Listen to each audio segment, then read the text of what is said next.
Bem-vindos ao nosso PodSim 102. Hoje falaremos, como não poderia deixar de ser, já que estamos no Brasil, do Carnaval. O nosso título convida primeiro a essa reflexão. O Carnaval é uma celebração?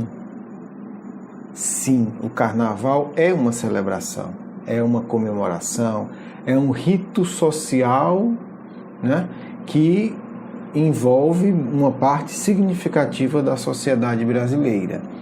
Não toda, obviamente, nem sei se é a maior parte. Não conheço nenhuma pesquisa, acredito que não, que não são 100 milhões de brasileiros aí envolvidos nisso, mas certamente são muitos milhões. A grande questão é o que é celebração e que tipo de celebração é o Carnaval. Então, primeiro a gente tem que entender que celebrar é algo que está ligado diretamente, à natureza humana. Nós não conseguiríamos viver sem celebrarmos. E o que é celebração, falando de uma maneira simples? A celebração é a congregação em um grupo, é a festa de uma grande ou pequena coletividade. É uma comemoração que une as pessoas. Nós não teríamos sobrevivido nos últimos 200 mil anos na Terra, é onde a antropologia coloca o início da vida realmente humana. O André Luiz também tem a mesma opinião, se nós não celebrássemos constantemente. Então, o celebrar, o comemorar em conjunto é uma necessidade espiritual que nós não podemos abrir mão. É importante a gente colocar isso para que a gente não caia na discussão infeliz, medieval, e como se tudo fosse uma oposição entre alegria e tristeza, ou como se tudo fosse uma análise, pode celebrar ou não pode celebrar. Então, a gente começa estabelecendo nossa reflexão dizendo claramente: segundo a antropologia, segundo o espiritismo, nós temos uma profunda necessidade de celebrar. Eu digo segundo o espiritismo porque a gente tem relatos maravilhosos de Kardec celebrando o encontro entre os espíritas, e Jesus foi um grande celebrador, se é que existe essa palavra, Jesus estava sempre comemorando em conjunto. E Jesus usa esse símbolo da celebração, da festa, da comemoração, inclusive como símbolo do reino dos céus. Para que vocês não estranhem, eu vou lembrar rapidamente que Jesus compara o reino dos céus a uma grande festa ou a um grande banquete. Está aí nas parábolas, Kardec seleciona essa parábola e a inclui no Evangelho segundo o Espiritismo. Então, a celebração em si, do ponto de vista da antropologia, do ponto de vista do cristianismo, do Cristo, é algo saudável. O Cristo não compararia o reino do céu a um grande banquete, a uma grande festa, a uma grande celebração, se em essência celebrar fosse algo negativo. E se não bastasse, Jesus inicia a sua missão numa celebração de casamento. Então, espiritamente, nós não podemos ser contra a festa, nós não podemos ser contra a celebração. Porém, contudo, todavia e entretanto, como se diz, vamos entender algo que faz toda a diferença. Existem tipos e tipos de celebração. E a distinção não é meramente externa. Porque na festa de casamento que Jesus estava, tinha álcool. E o próprio Cristo transforma água em vinho. E os próprios espíritos dizem a Kardec que querem que seja colocada no início do Livro dos Espíritos, da obra que inicia o Espiritismo no mundo, o símbolo do trabalho deles, que é o quê? Que é uma parreira, que é o pé de uva, a planta que dá a uva. E diz: o bago, o bagaço é a parte material. O vinho ou licor significa o espírito. Então, isso é só para a gente começar a conversa, quebrando qualquer ideia infantil e infeliz, ou, sendo tecnicamente correto, qualquer ideia medieval de que espiritualidade é o oposto de celebração. Isso não existe para a visão cristã e para a visão espírita. Vamos agora entender que existem pelo menos 2 grandes tipos de celebração. E aí a gente começa a tentar entender com um pouco mais de profundidade o que é celebrar. Eu vou usar referência em 2 culturas da época do Cristo, a cultura grega e a própria cultura judaica. A cultura grega vai falar de 2 grandes forças. Depois o Freud, a psicanálise, pegou essa ideia de uma maneira interessante, limitadora, mas interessante. E vai se falar de 2 grandes forças humanas, simbolizado por 2 personagens mitológicos. Eros, que obviamente, distorcido sem ninguém entender, deu origem à palavra erotismo, que já é uma deturpação do Eros, a gente sabe disso. E o Hades, que é o senhor do mundo inferior. De Hades se derivou Thanatos, ou Thanatos, que significa a morte. Então a gente associou a inferioridade à morte.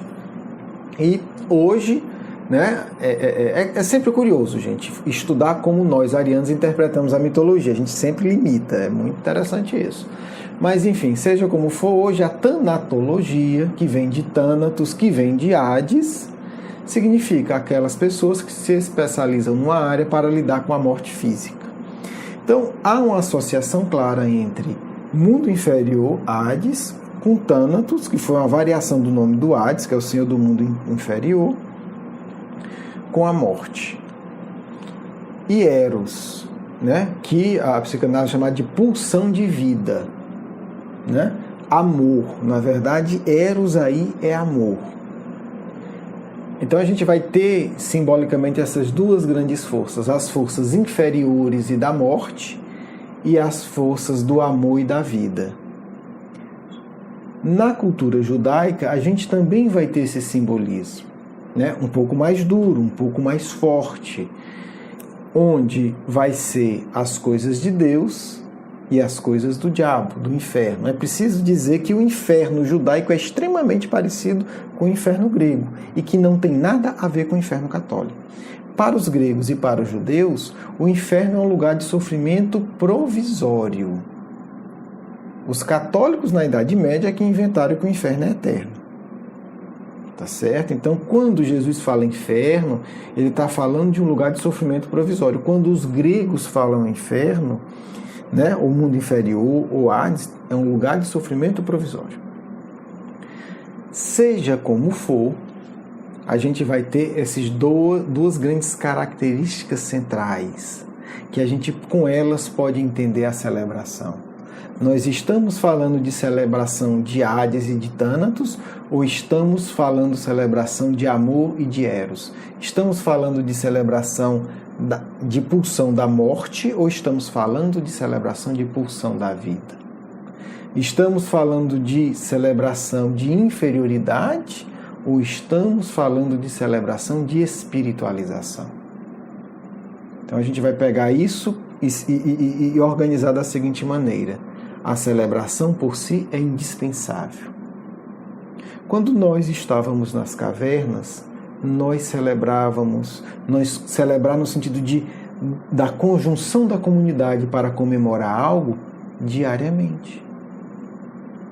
E nós tínhamos as celebrações mais importantes, a celebração da caça. É difícil imaginar algo tão alegre quanto a gente estar num pequeno grupo, 15, 20 pessoas, quase mortos de fome, 2, 3 dias sem comer, de repente a gente consegue, trabalhando em conjunto, matar um animal. E à noite a gente se alimenta desse animal na fogueira olhando as estrelas. Essa é uma celebração da vida.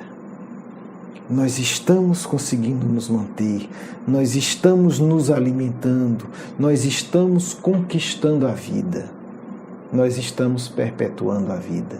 Porque o casamento é uma celebração de vida, porque dali a vida continua. 2 pessoas irão gerar outras pessoas do ponto de vista material, a vida continua. O nascimento é uma celebração de vida.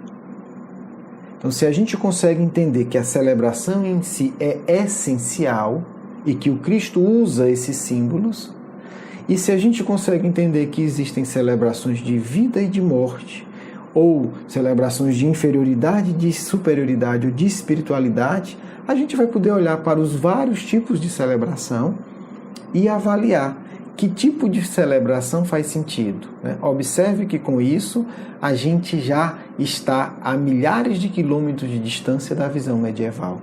Celebrar é errado. Não, celebrar é indispensável. Agora, é importante que cada um pense que tipo de celebração quer ter. Aí está a grande questão, né? Pegando duas passagens do apóstolo Paulo, uma ele encarnado, outra uma mensagem que ele dá para o livro dos Espíritos, Paulo vai dizer o seguinte: o nosso último inimigo é a morte. E o povo lê, não sabe que Paulo é um grande conhecedor da Cabala, não sabe que Paulo foi discípulo de Gamaliel, um dos maiores cabalistas de todos os tempos, e acha só que ele está falando de medo de morrer fisicamente. E esquece que morte, para judeus e para gregos, também significa mundo inferior, que significa inferioridade. Então, o nosso último inimigo é a morte, mas a morte não só física, ou a física é a mínima, mas a morte é inferioridade. São símbolos que se interpenetram. Quando se fala que Jesus venceu a morte, ele não venceu só a morte física, ele venceu todas as influências da inferioridade. E aí, Paulo vem 1800 anos depois, vai lá para Paris como espírito, não sei onde ele estava, então não sei se ele foi de ônibus, como é que foi, mas sei que ele foi, e ele psicografa uma mensagem dizendo: o nosso objetivo é gravitar para Deus.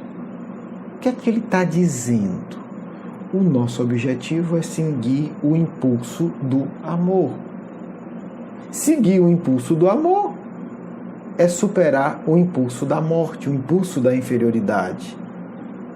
Um impulso que escraviza, né? É se permitir ser atraído pela fonte do amor. Se a gente imaginar simbolicamente a gravidade da Terra, né? Então a matéria puxa para baixo, né? Então, à medida que a gente se espiritualiza, a gente se eleva, a gente se torna mais leve. E isso não é só um símbolo, não, é mais profundo, porque o que é que a gente vê? Nos mundos mais evoluídos, a gente pode saber que a gravidade é menor. Inclusive a gravidade física, a gravidade de Júpiter é menor que a da Terra. Não vou entrar nisso, é só uma nota de rodapé despretensiosa. Acontece que, agora vamos avaliar o Carnaval. Todos os indivíduos que passaram por um caminho espiritual, eles viveram o que se chama de êxtase. Hoje, né, uma linguagem da psicologia, a gente chamaria de experiências de fluxo ou experiências de pico, que são experiências de intenso e profundo prazer emocional. Quando se vive isso, a experiência do prazer material se torna insignificante. Milhares de pessoas religiosas ou não, porque espiritualidade não é religião, né? A gente sabe já disso, que viveram experiências de fluxos dizem que não trocariam nada, poder, dinheiro ou experiências de prazer material pela a experiência de fluxo profunda. Então, a espiritualizar-se é participar de celebrações cada vez mais profundas, cada vez mais prazerosas. Quando a celebração objetiva um prazer superficial, a fuga da realidade, a autodegradação, na verdade, nós estamos falando de celebração da morte. Então, o Carnaval, infelizmente, tem se tornado, nem sempre foi assim, tem se transformado de uma celebração da vida para uma celebração da morte, tem se transformado, infelizmente, de uma celebração de alegria saudável, e a alegria saudável espiritualiza, para uma alegria, entre aspas, degradante. Uma alegria que leva à morte. Por quê? E aí a irmã Stufo socorre a gente com um conceito extraordinário. Ela vai dizer: o oposto da felicidade não é a tristeza. O oposto da felicidade é a insatisfação. Na hora que a gente transforma o Carnaval, que poderia ser algo espiritualizado, numa festa de lidar com de fomentar a insatisfação. E por que o Carnaval fomenta a insatisfação? Porque ele prega uma cultura do excesso. o excesso de prazer sexual, o excesso de prazer alcoólico, o excesso de prazer de alimento. E isso fomenta a insatisfação, porque no fundo ele está querendo compensar uma insatisfação da maneira errada. Porque a falsa alegria, ela mata a fonte do prazer. Vê a entrevista de qualquer viciado, em droga legal ou ilegal ou em sexo. Ele vai lhe dizer que cada vez mais ele precisa de uma maior dose para sentir um prazer mesmo e não consegue sequer repetir a quantidade de prazer que ele sente. Então, a celebração do carnaval é uma celebração de morte porque ela mata, ela destrói a fonte real do prazer. O indivíduo vai precisar de uma quantidade de álcool cada vez maior para ter o mesmo prazer. Vai chegar uma hora que ele vai se matar literalmente de uma O que é a overdose? É a droga consumida em busca de um prazer que o indivíduo não consegue mais sentir. Porque o vício é uma celebração da morte. E o carnaval tem se tornado isso. Porque o vício ele congela a alma. Então é importante a gente entender que não devemos buscar celebrações que cultivam a morte emocional, a morte da fonte do real prazer. Qual é a fonte de prazer mais profundo? Deus. Qual é a fonte do prazer mais profundo? Espiritualizar-se. Quem já passou por experiências profundas de meditação, quem já viveu uma experiência mediúnica profunda, não tem nem como descrever. O que é que você sentiu? Não tem palavra. É algo muito mais profundo do que qualquer comemoração superficial. Então, por isso, sem fanatismo, infelizmente a gente precisa reconhecer que o carnaval hoje se torna uma celebração da morte. Nessa simbologia grega, um pouco também nessa simbologia judaica. Porque é a celebração de uma inferioridade que mata a fonte do prazer verdadeiro. Qual é a fonte inesgotável do prazer verdadeiro? O amor. E como diria João Evangelista, Deus é amor. Então, se você quer ter experiências profundas de prazer, o caminho é a espiritualização. São as experiências mediúnicas saudáveis, são as experiências fora do corpo saudável, são as experiências de confraternização saudável. Que pode ser no hospital, que pode ser numa despedida honesta de alguém que parte desencarnando, que pode ser em ouvir o lamento de alguém e ter o prazer de celebrar a humanidade do consolo. Isso são celebrações, E os antigos prazeres de partilhar a caça, De partilhar um pouco do que você conquistou de alimento com quem não tem. Esses são os prazeres profundos da alma que a gente precisa cultivar, celebrando a vida a cada dia e nos momentos especiais de casamento, de nascimento. E para nós espíritas de partida, de quem cumpriu bem a missão. O que acontece quando alguém cumpre bem a missão? Uma celebração. Temos dezenas de relatos na literatura espírita. O indivíduo chega no mundo espiritual e ali a gente encontra uma imensa celebração. Queira Deus que o nosso carnaval, depois da limpeza que passaremos todos, íntimas e geral do planeta, se torne uma imensa celebração da alegria da vida. Agradeço a todos, que esse feriado possa nos trazer oportunidade de reflexões profundas e o cultivo de celebrações do amor e da vida. Vamos agora para a nossa segunda parte.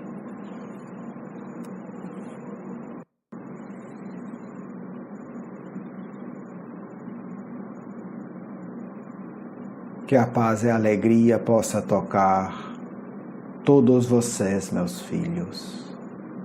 Estejamos nós atentos, como cristãos desejosos de nos aproximarmos do Mestre, a evitar tudo o que possa atrapalhar nossa verdadeira paz interior.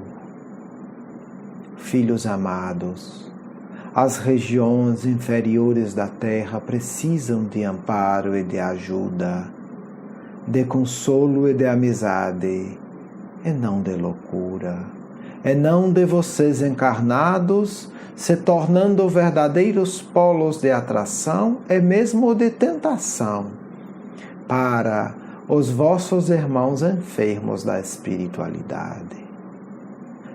Encarnados não são vítimas, são também atores.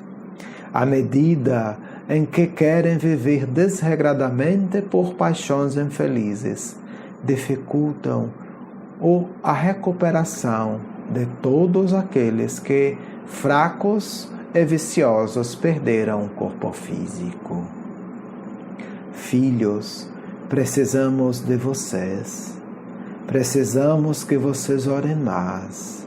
Precisamos que vocês mentalizem mais, nos doando energias para o sagrado dever da fraternidade entre encarnados e desencarnados.